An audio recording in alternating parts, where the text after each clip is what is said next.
Good afternoon. Welcome to Lions Wire. Today is our first episode of Education and Psychology show. And our today's guest is a very versatile intellectual, Ilya Tsinis. Welcome to the show, Ilya. A few words on Ilya's background. So Ilya went to Stuyvesant, where he was captain of math team. Later, he went on to do his bachelor in Princeton, and the major was OFRE, Operational Research and Financial Engineering.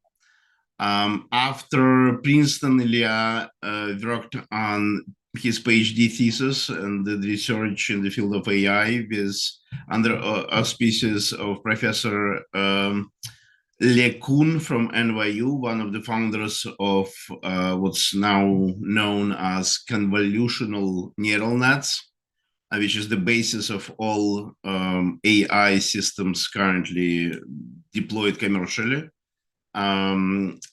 Later, Ilya found passion in teaching and also in music. I believe you, Ilya, also ventured into nutritional science and bodybuilding, if I'm not mistaken. Yeah, I'm very interested into fitness and health in general. Fitness and excellent. I didn't miss anything, but I mean, there are so many things about you No, to that, that's present. no, that's good. That's Accurate description. Okay, thank you.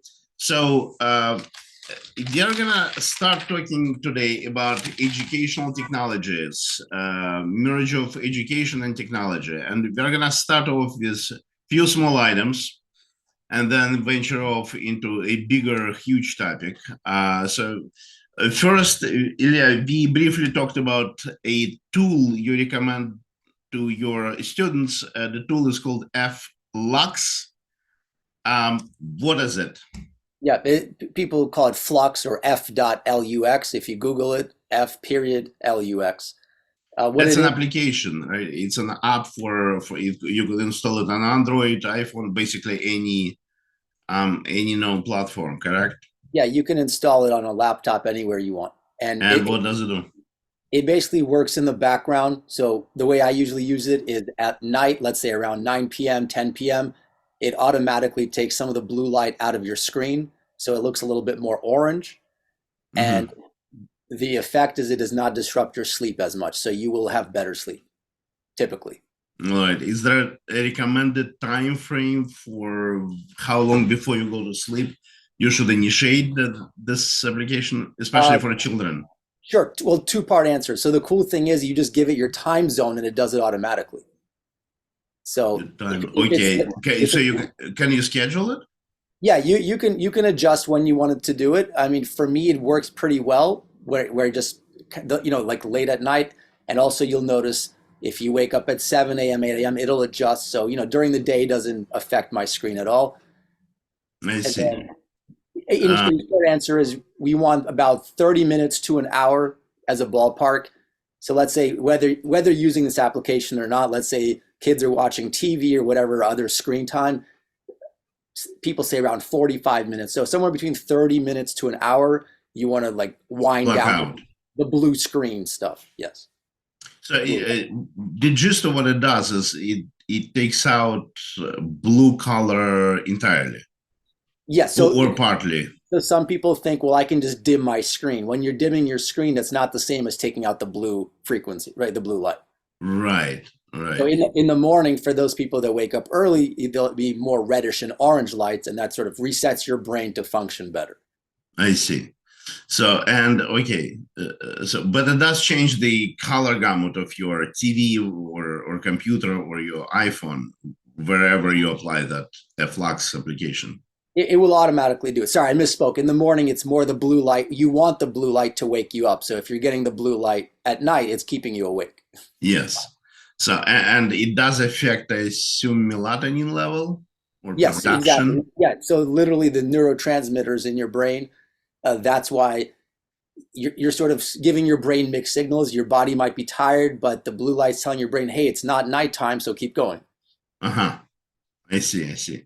And do you actually find with your students that it actually helps? I there are many suggestions out there, and this is one of those things that just works. So I it's see. a Okay. very easy to implement. There's no extra work. Like it's a one-time thing. I've never touched it in years and years. Right, right. And I actually Googled that you can actually apply it to your smart TVs as well. Or if you're pulling, I guess, pulling your video feed from your computer, from YouTube onto TV, you can use computer to affect the quality of your video on Yeah, TV. that's a big one. And in the past, I've had or people have had these orange glasses, the same kind of thing. Yeah, But many people, for fashion reasons, they don't want to walk around with the glasses.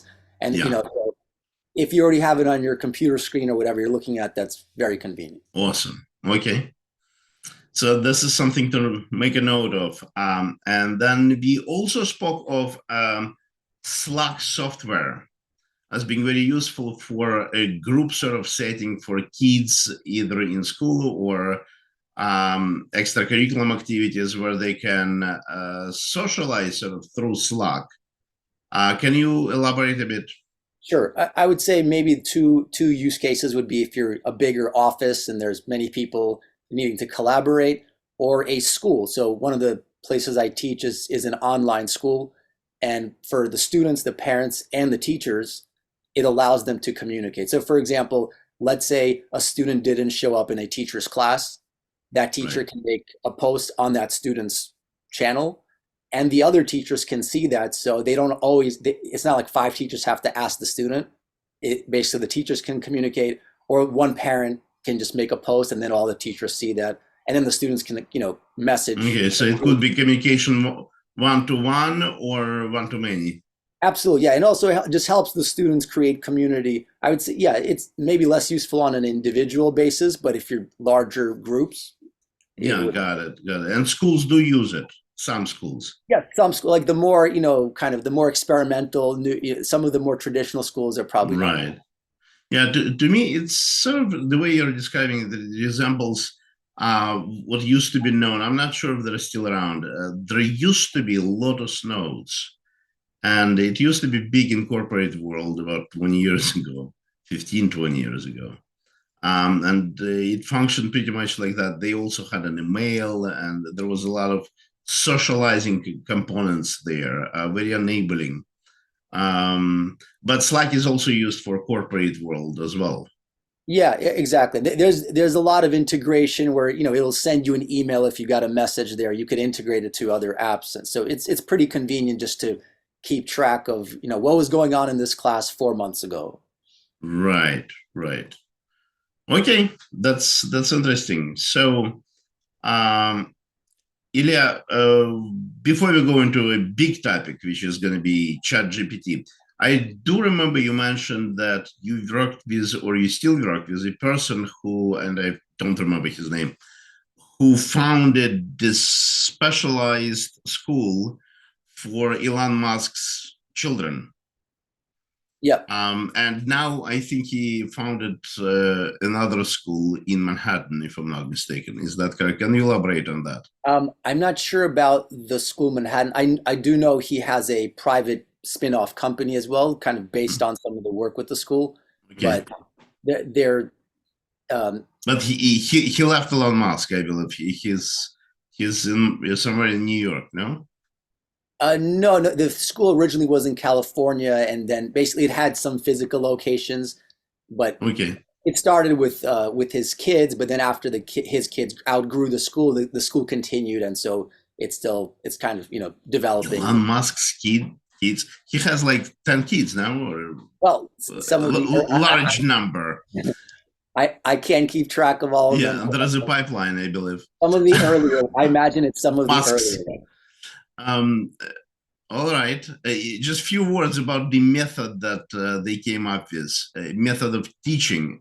What I've heard, I've read briefly in few sources that the way they teach a subject is to fully involve kid in the practical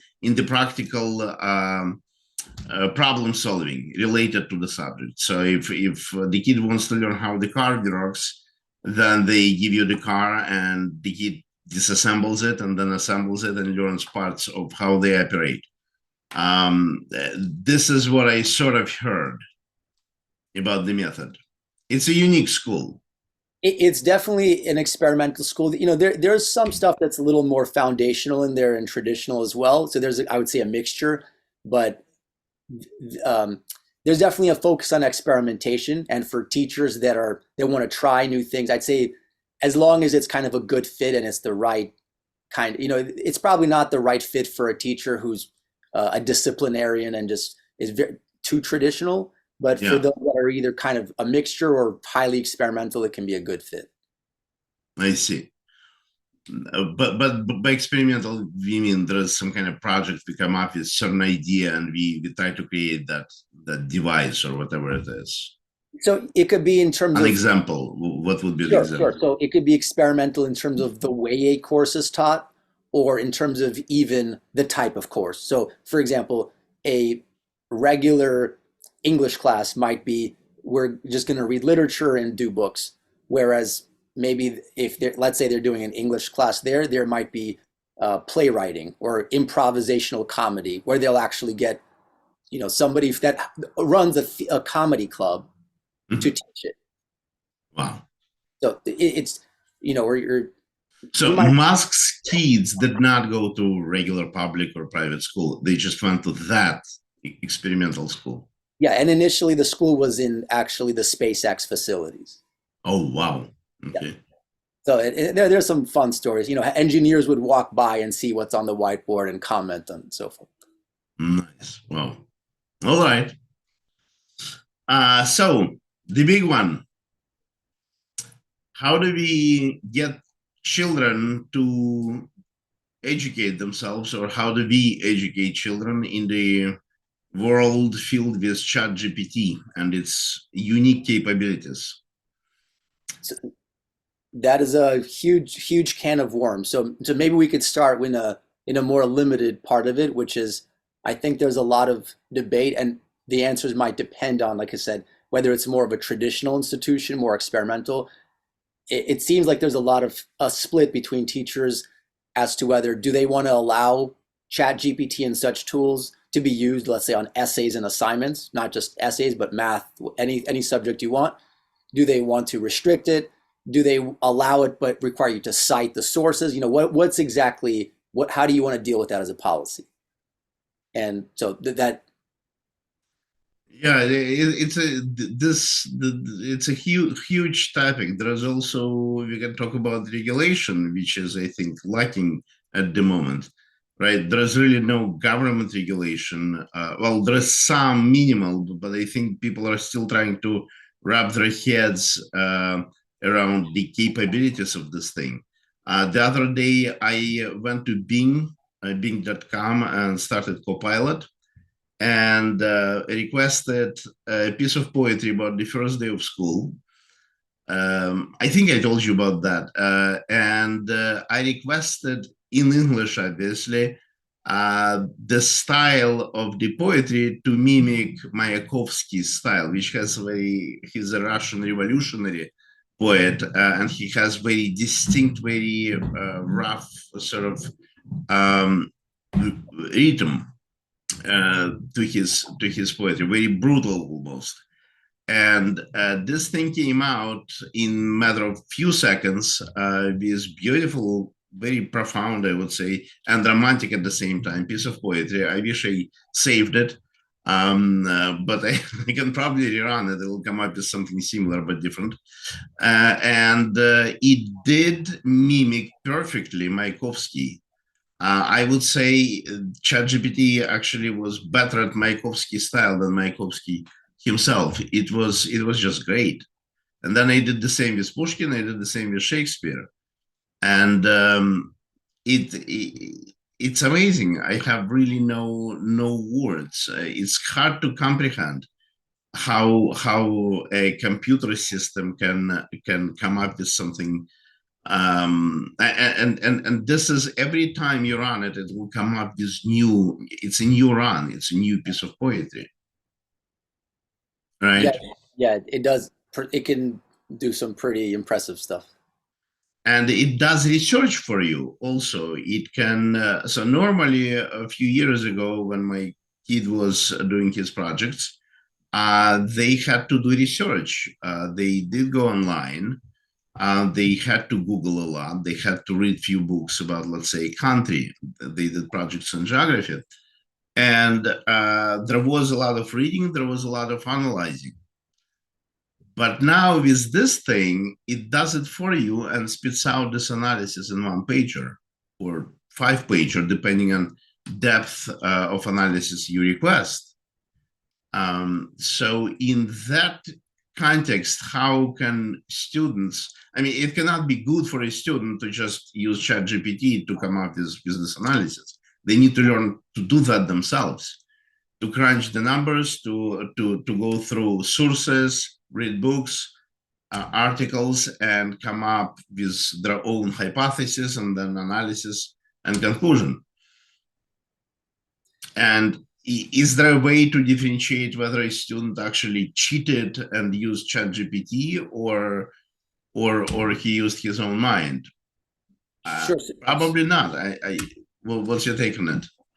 So there's a few elements in there. So first, I should preface it because of the relative newness of this. I'm not sure, at least for me or educators in general, I'm not sure we've settled on kind of like the entire list of best practices. So I would still say it's an ongoing discussion at this point. But Yeah. In terms of the quick question about the plagiarism stuff, there are ways to detect if someone has used these systems. They may not be perfect, but there are techniques to figure out whether something, obviously this is probabilistic. It's not going to definitively necessarily tell you, Right. but there can be red flags that someone has used these systems. So there are ways to mitigate perhaps that. In terms of like, when is this a good use case or bad use case? And again, this might be simplified and my thoughts might evolve. Right now, maybe there's sort of two ways I would think about it. Is it helping the student learn or is it not helping the student learn? So for example, if there's certain busy work that is not useful and there's certain work that helps you learn. So if I'm trying to find the best book to read on a subject, that might be a case, when a student might say, what are the 5 best books to read on this topic, instead of, and that's a way to save time. That's sort of Yeah, useful. that's true. But then ChatGPT plays sort of advisory role, and this is very narrow question. Yeah, you're right. I guess in the capacity of an advisor, this is very useful. Well, a lot of top people, in any field have assistants, and the higher up they are, usually the more assistants they have. Even if I recall correctly, Michelangelo, I don't think he painted the entire Sistine Chapel himself. Hmm. He would do a lot of parts that didn't have assistants that would fill out certain portions, even though we Right. think he single-handedly painted the whole thing himself. I could be mistaken, but I believe that's the case. So I would use it in, there are pieces that are useless work that, you're not building character if you're just wasting your time. For example, let's say a student writes an essay and now they're thinking how to make it better. They might ask it, what are 5 rebuttals to this argument? So you could argue that's cheating, but that may open up their ideas and maybe they then need to think about those suggestions. So there is a way you can literally use it to, as an exploratory tool to help you, like an aid, right? So Yeah, like an aid. I'll give you a music example. So there's all sorts of electronic music software, before they were acoustic instruments, and there's a lot of like synthesizers, and a lot of them, they literally just help people be more creative. In the beginning, people thought, maybe that'll just ruin music, but it seems now people have found a, nice medium where they have acoustic instruments, they use electronic stuff, they just give you more tools for creativity. A bad use case, perhaps, might be, like you said, a student needs to write a, I don't know, persuasive essay. They have the ChatGPT thing, just write the entire thing for them. They've learned nothing.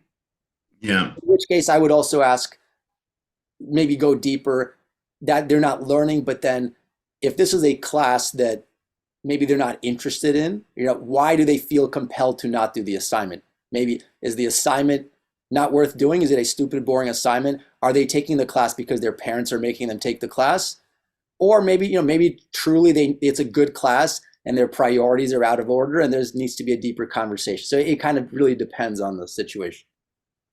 Yeah, yeah. It'll be interesting to see how we, humanity in general, how we deal with that. Because I would think that at some point, right now we have only what, few models of AI, right? ChatGPT version 4, it's just one model available to all. But I suppose we'll come to a point where there will be a model for each member of family, and perhaps a child will be able to talk to a model of his level or her level of intellect and vocabulary. And so if that model, mimicking the same level of intellect and education, writes that sort of analysis, it'll be very hard to differentiate whether the child actually cheated or not. Right, there's that component also, because or you take ChatGPT and explain it. Well, you're dealing with 9-year-old. Can you please mimic my vocabulary and just spit out me an essay on Tolstoy, for example? There could be, yeah. I mean, you can use also statistical features, of the response to see how. So there are still tests you can do, but Uh-huh. Uh-huh. uh, Interesting. I think, I mean, what I see will be like a good immediate step, and I'm sure there's individual efforts, but more as a general practice, just to have good kind of best practices that people are aware of that are, like educators can easily use. Here are like 5 good rules that are kind of adopted. I think that's still sort of under development, ongoing. Everybody's doing their kind of thing, but I think same thing with. I don't know if people are there yet, but with social media, where people got addicted to it, and now maybe we're seeing more people realize the negative consequences. So it's almost like I think There'll be. it starts, oscillating like crazy, but then it kind of settles into a healthy way, a healthier way after we realize some of the initial Yeah, issues. I think we're still a long way from learning all the effects of use of this chat GPT, of AI technology.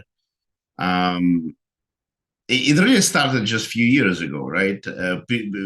Humanity was talking about AI for quite some time. The Turing test, it's been from what, from 40s, or the idea. And then when I was in college 20 years ago, I took AI. I read a book. It was fascinating, but it was like it's really not that enabling, not that capable yet. And now with convolutional networks, we have this jump in quality to Yeah, almost I mean, the joke in the machine learning AI community is that machines will be intelligent when they do this, and then after that's accomplished, then the goalpost keeps moving. yeah, yeah. But I think we actually hit that moment now, right?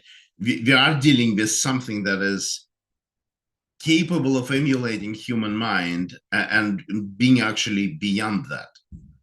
I think we're at the beginning. We are We're at the seeing the beginning of beginning. that Yeah, process. probably. If I had to get, I mean, nobody knows, but maybe the next 10-year period, it's only going to accelerate. Wow. Art. This thing can write music, can it not?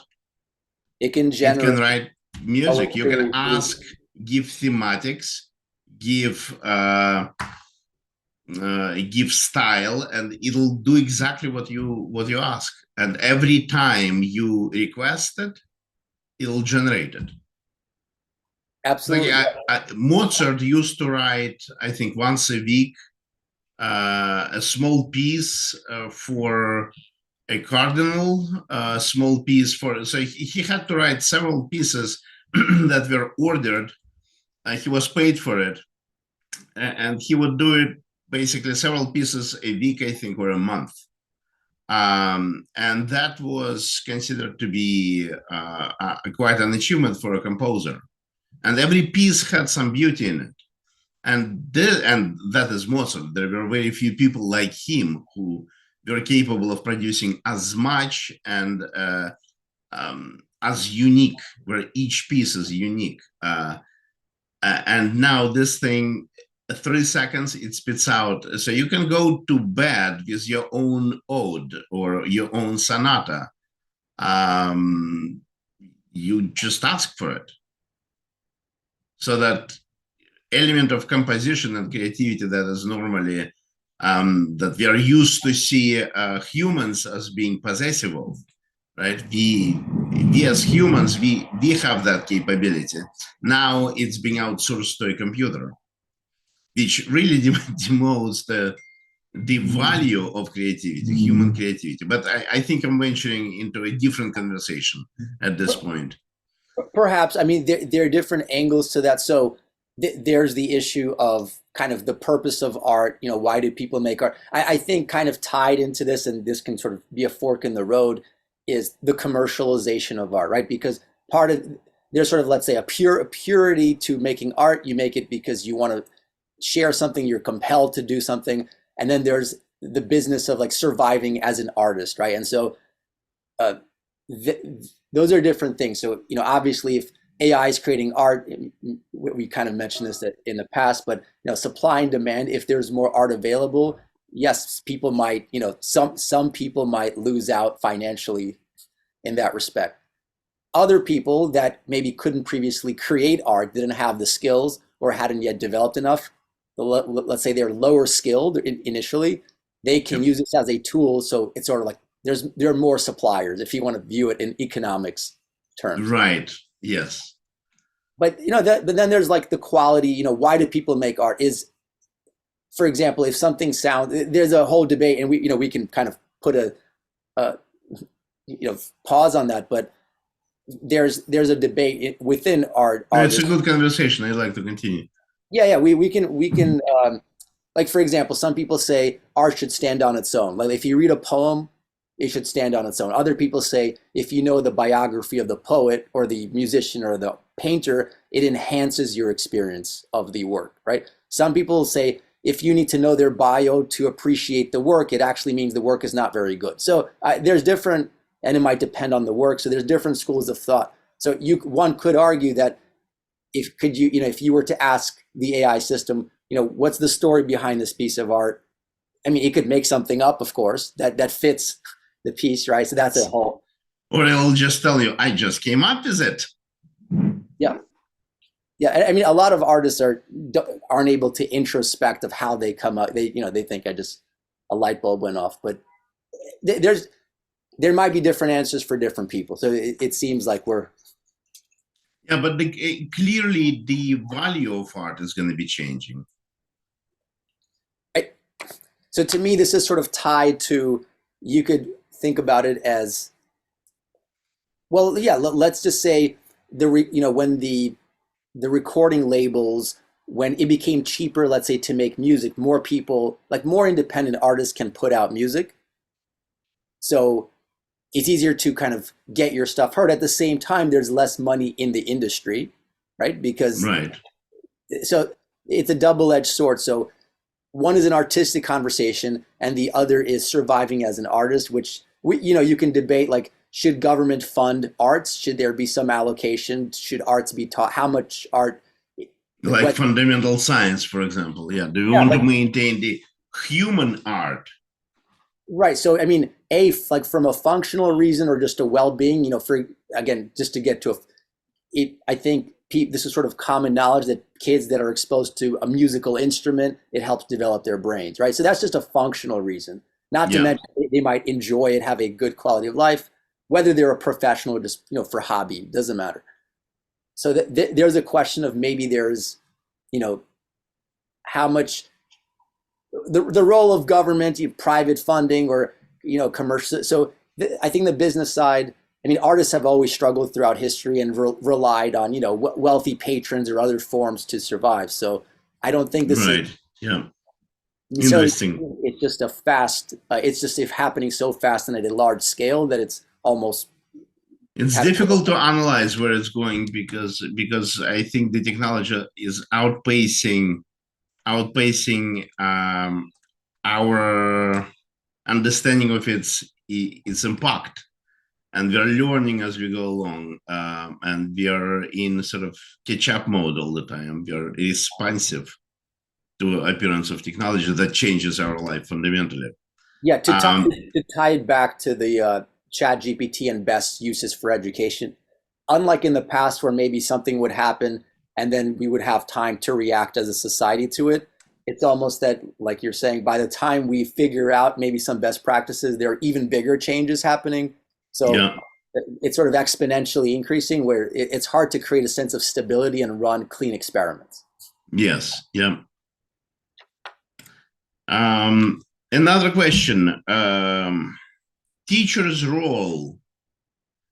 How is it changing? Is it becoming a teacher, human teacher? Is it becoming more important in the future or less important with advent of AI and personal assistants in the form of a computer capable of producing any kind of analysis or any kind of creative work? The What's happening with the teacher? the first thing that comes to mind, I don't know the future, but the first thing that comes to mind is that it's neither less important nor more important, but very different. So I think, The role changes. yes, so I think traditionally, let's say in the 1900s, you think of a teacher as someone who's a subject matter expert, right? So maybe we care less about their pedagogy and more that if I have a chemistry teacher, they know chemistry, I don't, I need to learn the chemistry from that person. They're going to lecture on the chemistry. Yeah. So, and it's because information was scarce, and even if we go back to classical music, Johann Sebastian Bach, I forget exactly, but he traveled. It was either 50 kilometers or 200 kilometers. He traveled a very long distance just to study some manuscript so he could learn some music, right? Because it was they weren't going to release it so everybody could see it.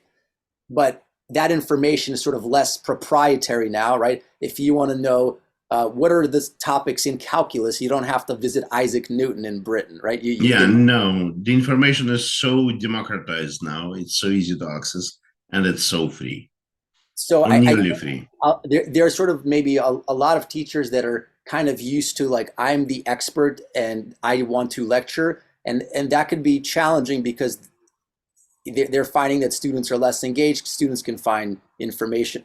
Elsewhere. So, I mean, for me, again, this might depend on the situation, the teacher. Of For me, it's about helping people develop to their full potential.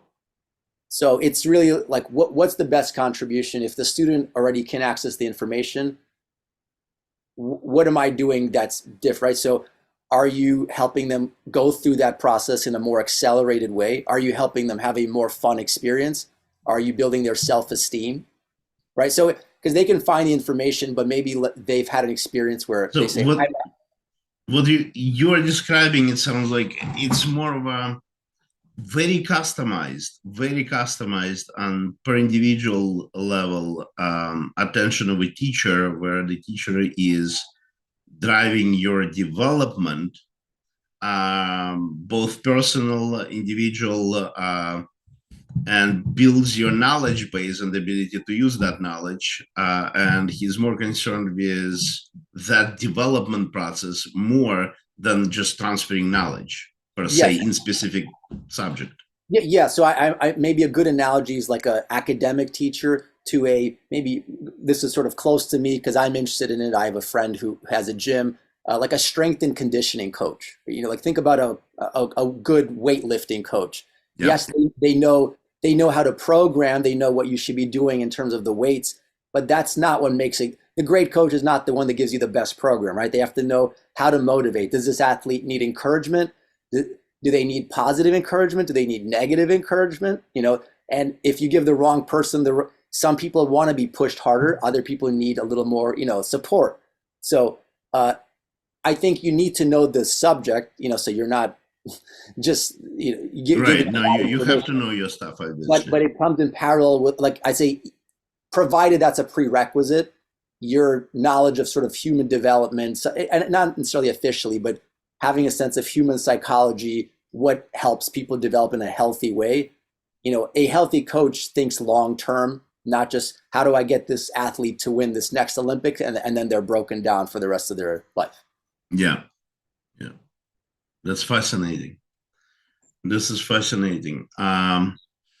Can you envisage, at least in theory, in the near future, where the teacher in the class, you come to a class, let's say mathematics in college or school, and your teacher is an AI system named something, Alisa, and it does the testing. It may even have a face on some sort of display, and it knows you very well, and it talks to you, talks to every kid in the class, and makes sure that you are engaged and you do your stuff. It explains to the group and then individually, and it does quizzes and testing at the end of the year or once in 2 weeks. I think that if we're talking, futuristic, I think absolutely that can be, and it can work better than anybody can imagine. It's kind of like ChatGPT. People weren't super impressed initially, and in a very short period of time, people went from maybe whatever to wow, this is incredible, right? So, but maybe that a teaching AI assistant or whatever it is, they can learn by studying videos of great teachers, or okay, this student needs this type of teacher, this student needs this type of teacher. Not only that, but it can do like, if we're just brainstorming here, you can, let's say you have a personalized AI teaching assistant and the student says this is boring. Now, it could be the subject is boring, or maybe like the style of the teacher is boring. So some teachers are, can adapt, but I mean, we're human. It takes a while for us to change our personality. On a dime, the teacher can say, "Oh, this kid needs more humor," or this kid needs harder questions. It has all the background to pull from, and it can change their personality effectively. Yeah, and I would think that AI would be able to do that shift in approach much faster than a human teacher. And when a human teacher, it must be a good teacher who can customize his approach or her approach to a student. I would think that we would call that teacher a good teacher. But with AI, there is probably no fail, right? It'll just adjust. Assuming it knows, there's a lot of psychology here, I believe. The system will have to analyze and profile every kid, right? And then just find the approach that works with that kid and keeps his attention on Yeah, it, on the ball. yeah. I mean, I think it will. All the stuff will probably be figured out, and it'll probably be amazing eventually. But one challenge may be same thing that we get, let's say in medicine or Netflix recommender systems, where you kind of cater to like the average majority situation, and then you may get these sort of lukewarm recommendations that. So let's say a kid is kind of in an unusual situation. It's either an unusual kid or has an unusual situation. These sort of average training that's taken from other kids and applied to them may not work as well, right? So in those situations, I could see, humans being useful for a little longer and saying, this is a special situation. We need to help tweak it in this sort of way. Yeah, yeah.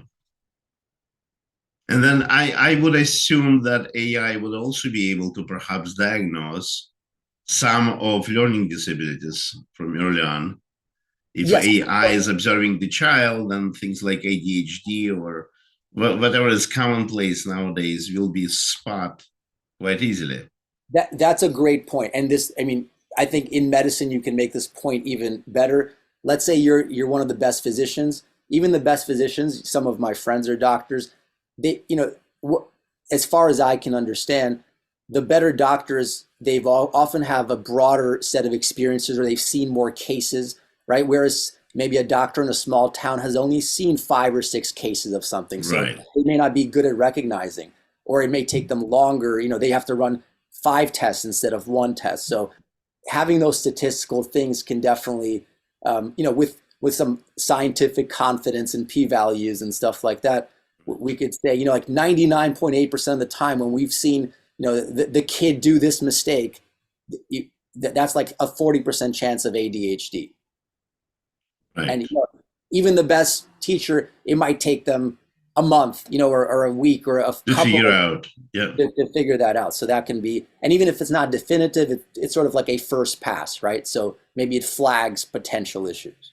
Yeah. And in a few weeks, there's a better statistics or better profiling available. And then we know with almost certitude that this kid needs extra help, perhaps. This is fascinating. I mean, the AI teacher is going to be definitely by far more dynamic, by far more adaptive, and very customizing to the kids' needs. Um, Now, so to jump into that, there's eventually, I think it will be awesome. But in the middle period, the trouble, in a lot of companies trying to create products and so forth, is that some of the things that are easier to automate and do, there might be a tendency to, in the same way that we have standardized testing, teaching to the right. test, they may automate, kind of becoming mediocre very quickly, very fast, but it may take a little longer to really, replicate the high performance or really, creative development. And so there's Yeah. something to keep an eye out. We don't necessarily want to create, clones out of everybody educational. Yes. Yeah. No. But I think we are talking about a system that is capable of, first of all, spotting and profiling a child, and then finding dynamically as the system teaches the child, finding more effective ways that befit that child more than other ways. So, and in this way, I think AI would be more effective than human, I would think, simply because it can profile better and it can adjust better the teaching method. So Absolutely. I think if we are not on a path of creating mediocre people, we are probably on a path of creating a more developed individuals I would and agree. more of them. Yeah, in that middle period, it might sort of become, commercially more While popular in yeah, that. But while we are building these applications, well, actually, I don't know if we are in the process of building of a AI teacher at the moment, but I can definitely see this as a major application going forward. This is quite fascinating. and it's going to have huge societal effect. I mean, if you're talking about people, let's say they can't afford, like a tutor, like me or someone that now, any kid, any family of any income level, anywhere in the world can basically, if they want to put in more work and learn something, they can do that. Yeah, and here is the thing: the this sort of furthers, it pushes forward the democratization of education, right? Places like Harvard, MIT, Yale, Columbia, Chicago University, they are all offering now online courses, and pretty much anyone can take them. Most of MIT classes are available on YouTube. They have MIT profile. On YouTube, you can listen to multitude of lectures and multitude of subjects. And yes, you don't get the credit, you don't get the formal recognition, you don't get the diploma, which is very costly at the moment. But if you can handle their standards of teaching and you can learn from it, then you really become equal to the graduate of MIT. So I have to, I both agree and I want to push back at the same time on it. Okay, So, let's hear you. well, where I agree is we talked about how a good teacher needs to be a subject matter expert, but also know about how to work, how to work with children or adults or whatever, that human development side. And that's arguably even more important provided they have that prerequisite. So Right. um, I think if your goal is to, I want to teach myself calculus or something more advanced, there are tools online where someone that at a sufficiently high level can teach themselves how to code, how to, do a lot of things. You can argue on the one hand, a lot of these sort of, Ivy League universities or just, elite institutions. So, So yeah, so we said that teachers kind of have, they need to be subject matter experts and at the same time know the human development side of things. and in the sense of being encouraging and develop long-term good, help the student not just learn, but encourage them, build their self-esteem, that kind of thing, develop their curiosity. So with the sort of elite educational institutions, on the one hand, yes, they might become less relevant, but as a general thing to watch out for, people, you don't just go to these places to get the subject matter content, right? So in fact, I would say that's probably what many people, you think you go there, that you get, the This is harder. secondary. This is secondary. The first Yeah, thing that's is actually secondary. I would argue, your local community college or just a regular university, you probably get 80 to 90% of the way there, if not the same. And in fact, sometimes the teachers are even better, right? I've heard anecdotally that Ivy League professors are not, sometimes they're way better, but on average, if we just did a statistical mean, I'd wager the community college professor on average is a better teacher. But yeah, that's a okay. side note. But what presumably you're getting at some of these institutions, and not just for undergraduates at all levels, Connections. it's, well, that's from a bit, yes, networking connections, but it's your peers, it's your experiences. It's not just like you're studying calculus or whatever, physics. You're studying that with certain people in your classroom, and you're seeing how they approach it, right? So you're learning off other people.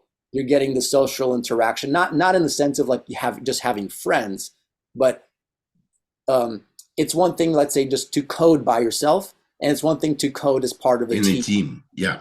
And Yeah, you sure. and you probably Absolutely. met people that are like lone wolves that can code decently, but they can't work as part of a team. Yeah. I've seen that too. And when you code as part of the team, you do part of the project, you are obviously collaborating a lot. You talk to other people, and people who go to Princeton, like your alma mater, or other premier colleges, these people have passed very complex selection criteria, and they're clearly some of the smartest kids in this country.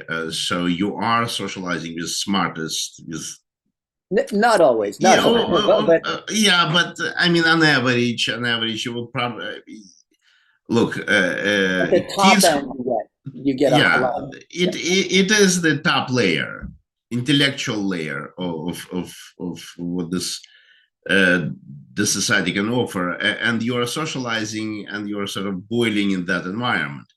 And I get that there is clearly benefit in doing that, uh, but at the same time, if you are talking, if you juxtapose that and to a situation where you are homeschooling yourself, you're in college program online, and you are truly learning calculus, physics, but your teammate is an extremely intellectual piece of AI. Would you not benefit even more if you stay home? Absolutely. I mean, I think I'm not saying that those I think things can change for the better. It's just, when you change, you also want to see what was working well. And Yes, yeah. yeah, So for example, if you are teaching yourself how to code, you still want to have social interactions, whether with an AI system, maybe even with one or two other humans that are teaching themselves how to code. It just makes for a better experience. So yes. I don't think I'm not a big, fan of keeping the traditional institutions, but I think it's just nice to be honest about like what do they do not do well, what do they do well, so it's not a dogmatic thing. Like I'm an elitist or I hate elitism and every like, you Yeah, no, we need to have a well-weighted approach. I mean, there is clearly benefit to going to MIT. I don't think there is any denial to that. MIT or Princeton or other and one premier. I'll mention one other thing, and this is not to say you have to go to these institutions. One of the benefits of sort of being put in certain environments is some people they like they want to stick to what they've done, right? And sometimes many people can see for themselves if they think about their lives, maybe some of the best experiences happen to them by accident. So for example, with me, let's say from fitness stuff, I was doing some jumping at this event and I messed up my knee. And at the time I was pissed off and it took me 2 years to rehab it. But That was one of the best things that ever happened to me, because that sent me on a journey of like, why am I so bad at this? Right. So I developed a whole side that I never would have developed. So sometimes at those institutions, if you're teaching yourself how to do stuff, I think that's largely great. But it's like the person that always gets the same dish at a restaurant, right? Sometimes Yes, you yeah, try a new dish and that becomes your new favorite dish, but you wouldn't have tried it unless your friend made you, try that dish. yeah, yeah. Very true, very true. That's fascinating. All right, our show is coming to an end. We have to wrap up today.